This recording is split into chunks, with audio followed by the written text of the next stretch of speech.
వి gold trusted gold buyers మీరు తాకట్టు పెట్టిన బంగారాన్ని విడిపించి ఈ రోజు ఉన్న మార్కెట్ ధరకు కొనబడును. మొన్న చూస్తే ఇక్కడనే కొడంగల్కి వచ్చి మాట్లాడుతుండు రేవంత్ రెడ్డి, నేను 18,000 కోట్లు ఇచ్చేసినా అయిపోయింది రుణమాఫీ అని. అవతలనేమో బట్టి విక్రమార్క గారు ఉప ముఖ్యమంత్రి గారు సావు కబురు సల్లగా చెప్పిండు, 18,000 కోట్లు ఎక్కడి, మనం ఇప్పటిదాకా 10-11,000 కోట్లు కూడా వేయలే అని బ్యాంకులకు చెప్పిండు. యాడ 49,000 కోట్లు, యాడ 11,000 కోట్లు, చారాన కూడా కాలే. నేను చెప్పేది కరెక్ట్ అయితే గట్టిగా సపోర్ట్లు కొట్టండి. కరెక్ట్ అయితేనే, అవద్దని చెప్పొద్దు. మనం కరెక్టేనా వినబడతలేదు, గట్టి కొట్టాలి. నిజమైతే రుణమాఫీ చారాన కాలే. అయితే నిన్న మా సబితక్క గిట్లనే ఒక మీటింగ్ పెట్టింది. ఆ చేవెళ్ళ కాన్స్టిట్యున్సీలో నవాబ్పేట అని ఊరు ఉంటుంది, ఆడ ధర్నా పెట్టింది సబితక్క. సబితక్క పోయి ధర్నాలో కూర్చొని రుణమాఫీ అయ్యిందా కాలేదా అని అడిగితే ఎదురుగా ఒక రైతు లేచిండట. లేచి అక్క అక్క అయిపోతుంది అక్క అన్నాడట. ఎప్పటికి అయిపోతుంది తమ్మి అంటే ఫిబ్రవరి 31 వరకు ఖచ్చితంగా చేస్తాడక్క రేవంత్ రెడ్డి అన్నదట. ఫిబ్రవరిలో 31 రోజులు ఉంటాయి. మీరు అమాయకులు ఉన్నారు కొడంగలోళ్ళు బాగా. ఫిబ్రవరి 31 అంటే కూడా నమ్ముతాడు. ఫిబ్రవరిలో 28 రోజులు ఉంటాయి. 4 గంటలకు ఒకసారి 29వ రోజు వస్తుంది. 31 ఆడు ఉంటుంది. రేవంత్ రెడ్డి కథకి ఇట్లుంటుంది. తులం బంగారం అన్నాడు, వచ్చిందా? పెళ్లి లగ్గాలు ఆగిపోయినాయి, అవుతున్నాయా? మరి ముఖ్యమంత్రికి తులం బంగారం దొరుకుతలేదా? ఏడా బంగారం షాపులోడు నమ్ముతలేడా? ఏంది పతారా లేదా ముఖ్యమంత్రికి? తులం బంగారం లేదు, స్కూటీ లేదు, రుణమాఫీ లేదు. ఏమన్నాడు ఆ రోజు రైతులను? కేసీఆర్ బిచ్చమేసినట్టు 10,000 ఇస్తుండు, నేను 15,000 ఇస్తా అన్నాడు. ఇంతకుముందు ఎవరో మంచి ప్లకార్డు పట్టుకున్నాడు ఎవడో తమ్ముడు, రేవంత్ రెడ్డి ఎంత బాకినాడు, అది ఇటు పంపి ఒకసారి యాద పెట్టుకున్నాక రైతు బంధు ఇప్పటికి రూపాయి కూడా ఇయ్యలే, 1 రూపాయి కూడా ఇయ్యలే. నేను ఉత్తగానే చెప్తలేను ఈ మాట. ఎలక్షన్లకు ముందు కేసీఆర్ గారు ముఖ్యమంత్రిగా ఉన్నప్పుడు ఆనాడు మీరు యాద్ చేసుకోండి ఒక్కసారి, కేసీఆర్ గారు 12 సార్లు ఇచ్చిండు రైతు బంధు. ఒకసారి కాదు, 2 సార్లు కాదు, 12 సార్లు 73,000 కోట్ల రూపాయలు టింగు టింగు అనుకుంటా బ్రహ్మాండంగా మన ఖాతాలో పడుతుండే. అట్లనే కరెక్ట్ గా మన ఎలక్షన్ ముందు కూడా, అసెంబ్లీ ఎలక్షన్ల ముందు కేసీఆర్ గారు 7,600 కోట్ల రూపాయలు జమ చేసి పెట్టిండు. పెడితే ఇదే రేవంత్ రెడ్డి ఉత్తరం రాసిండు ఎలక్షన్ కమిషన్ కు. రాసి కేసీఆర్ ఇచ్చిన రైతు బంధు వేస్తే మళ్ళా రైతులు ఆయనకే గుద్దుతారు, నేను కొడంగల్లో కూడా ఓడిపోతా, మా పార్టీ ఓడిపోతుంది, మళ్ళా గెలవది, ఆపు అన్నాడు. వాళ్ళు ఆపినరు. ఇక బడేబాయి చోటేబాయి కదా, చోటేబాయి చెప్పిండు, బడేబాయి విన్నాడు, ఆపేసిండు. ఆపినాక ఏమైంది? ఆపినాక అదే పైసలు రేవంత్ రెడ్డి ముఖ్యమంత్రి అయిండు.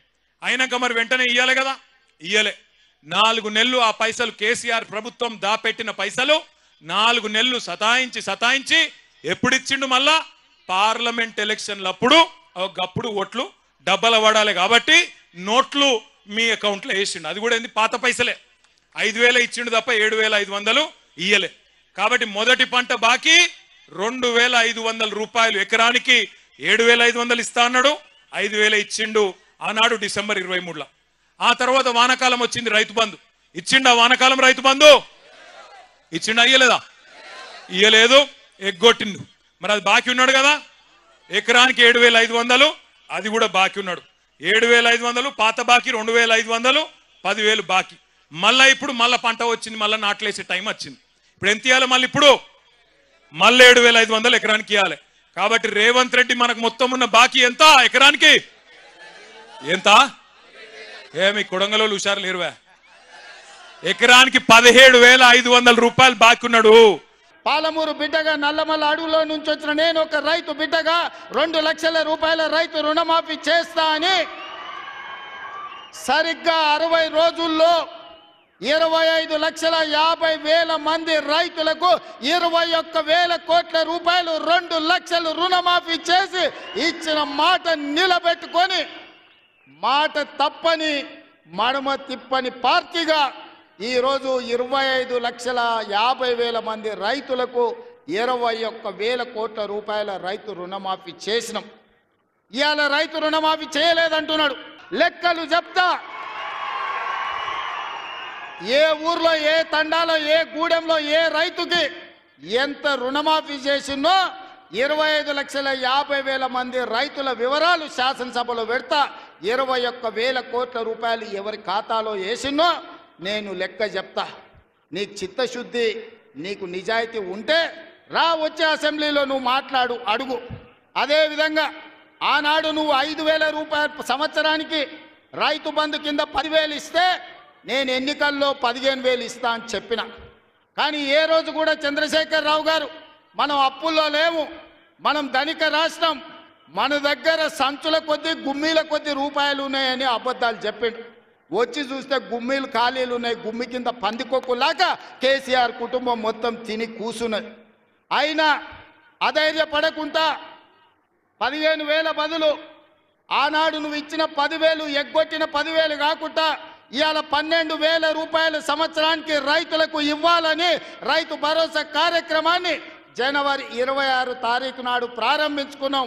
మార్చి 31 లోపల ప్రతి ఎకరాకు వ్యవసాయ యోగ్యమైన భూమికి ఎకరాకు 6,000 చొప్పున మీ ఖాతాలో వేసే పూచి నాది అని నేను ఈ వేదిక మీద నుంచి చెప్పదలుచుకున్నా. కోసం ఎదురు చూస్తారట ప్రజలందరూ బాధపడుతున్నారట. అయ్యా చంద్రశేఖరరావు గారు, 4 కోట్ల ప్రజలు ఎవ్వరు బాధపడతలేరు. రైతులకు రైతు భరోసా వచ్చింది, రైతులకు రైతు రుణమాఫీ జరిగింది, విద్యార్థులకు ఫీజు రియంబర్స్మెంట్ ఇచ్చినాం, రాజీవ్ ఆరోగ్యశ్రీ 10 లక్షలకు పెంచినాం, పేదలకు ఇళ్లల్లో 200 యూనిట్లు ఉచిత కరెంట్ ఇచ్చినాం, ఆడబిడ్డలకు 500 రూపాయలకే సిలిండర్ ఇచ్చినాం. అదేవిధంగా ఆడబిడ్డలకు ఆర్టీసీలో ఉచితంగా బస్సు ప్రయాణం ఇచ్చినాం. 120 కోట్ల మంది ఆడబిడ్డలు ఈరోజు తెలంగాణ రాష్ట్రంలో ఉచిత బస్సు ప్రయాణం చేస్తున్నారు. దానికి 4,000 కోట్ల రూపాయలు ఖర్చు పెట్టినాం. ఇవాళ 10,000 కోట్ల రూపాయలు రాబోయే మార్చి 31 లోపల రైతు భరోసా పథకం కింద పేదల ఖాతాలో వేస్తాం. ఉపాధి హామీ కూలీలకు కూడా ఇవాళ ప్రతి కుటుంబానికి 12,000 రూపాయలు ఇచ్చినాం. ఇదే కాదు, తెలంగాణ సమాజానికి నిరుద్యోగ సమస్య, అలాంటి నిరుద్యోగ సమస్యను పరిష్కరించడానికి మొదటి సంవత్సరంలోనే 55,143 ప్రభుత్వ ఉద్యోగాలు ఇచ్చి దేశంలోనే చరిత్ర సృష్టించిన రాష్ట్రం తెలంగాణ రాష్ట్రం. నువ్వు 10 ఏళ్ళు ఇవ్వలేని ఉద్యోగాలు మొదటి సంవత్సరంలోనే 55,143 ఉద్యోగాలు ఇచ్చిన చరిత్ర మాది. ఎందుకు ఉత్త మాటలు మాట్లాడతావు? చేతగాని మాటలు ఎందుకు మాట్లాడతావు? బీఆర్ఎస్ పార్టీని ఎందుకు తిడతా ఉంటావు? పొద్దున్న లేస్తే బీఆర్ఎస్ పార్టీని తిడుతుంటావు. 10 ఏళ్ళు మేము ఎప్పుడైనా ఇట్లా రైతులకు ఇబ్బంది పెట్టినామా? ఇవాళ నిన్నగాక మొన్న మహబూబ్ నగర్ జిల్లా రైతులు కలెక్టర్ని పోయి కలిసారు. మాకు బోనస్ డబ్బులు పడలేదు సార్ అని కలిస్తే కలెక్టర్ ఏం చేస్తాడు పాపం, ఆయన మాత్రం పడలేదా, నేను గవర్నమెంట్తో మాట్లాడతా, గవర్నమెంట్ దృష్టికి తీసుకుపోతా అని చెప్పడం తప్ప రైతులకు డబ్బులు పడిన పరిస్థితి లేదు. ఇవాళ నా దగ్గర గట్ల మల్యాల రైతులు కూడా వచ్చారు నా దగ్గరికి. ఇవాళ పొద్దున్నే గట్ల మల్యాలకు చెందినటువంటి రైతులు కూడా వచ్చి మా ఊర్లో కూడా బోనస్ డబ్బులు పడలేదు సార్, 132,000 రూపాయలు రావాలని నా నియోజకవర్గ రైతులు ఇవాళ నన్ను వచ్చి కలిశారు. నేను ఏంద్రా నేను ఎంక్వైరీ చేస్తే అది ఒక నా నియోజకవర్గం కాదు, రాష్ట్రం మొత్తం 432 కోట్లు పెండింగ్ ఉన్నది ఈరోజు. నేను టీవీలో చూస్తే ఉత్తమ్ కుమార్ రెడ్డి 48 గంటల పైసలన్నీ ఇచ్చేసినామని పాలాభిషేకాలు చేయమంటుండే. ఆయన ఎందుకు చేయాలని ఆయన పాలాభిషేకాలు? రుణమాఫీ ఎగ్గొట్టినందుకు, రైతు బంధు వేయనందుకు, సన్న వడ్లకు బోనస్ ఇయ్యనందుకు నీకు పాలాభిషేకాలు చేయాలనా? రాండి రేపు ఊర్లలోకి వస్తే ఏం అభిషేకాలు చేయాలనో ప్రజలు చేసి చూపిస్తారు మీకు. ఇలా కందులు పొన్నం ప్రభాకర్ గారు వచ్చి సిద్దిపేటలో కందుల కొనుగోలు కేంద్రం స్టార్ట్ చేశారు, సంతోషం. రాష్ట్రమంతా మంత్రులు పోయి ప్రారంభించారు. ఏంది నాయన అంటే తీరా చూస్తే ఎకరానికి 3 క్వింటాలే కొంటారట. ఇదేమో రేషన్ ఇదేమన్నా సగం పాలన? బీఆర్ఎస్ పార్టీ ఉండంగా రైతు ఎన్ని కందులు పండిస్తే అన్ని కందులు కొన్నాం మేము.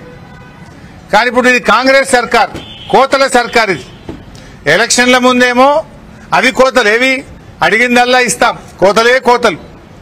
గెలిచిన తర్వాతనేమో కార్యక్రమాల అమలులో కోతలు.